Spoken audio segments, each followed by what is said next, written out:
Madwar 28 persuna bħalissa qed jirrikorru għas-servizz tas-setqa minħabba li għandhom il-problema tal-logħob. Dan fil-waqt li 9 persuni rrikorrew għall-għajnuna minħabba li waqgħu fil-vizzju tal-użura.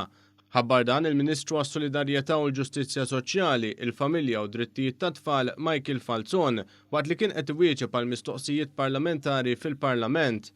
Fil-fatt, il-Ministru Falzon spjega kif dawk li għandu x'jaqsam il-problema tal-logħob 26 minnhom huma rġiel, fil-waqt li 2 biss huma nisa.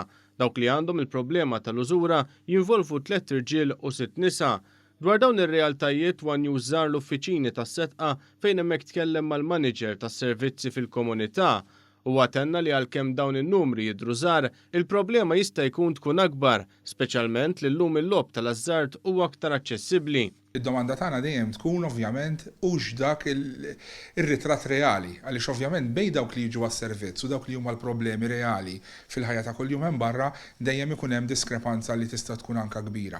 U naħsbu li fejn jidħol il-logħob tal-flus u allura l-problemi li jiġu minnha bħal mija l-użura jista' jkun li d-diskrepanzi hija waħda ftit ikbar. U għatenna wkoll li nies li jaqgħu f'dawn it-tipi ta' vizzi ma ssolvilhomx il-problema biss billi tihom il-flus, iżda l-għajnuna trid tmur lil hinn minn hekk.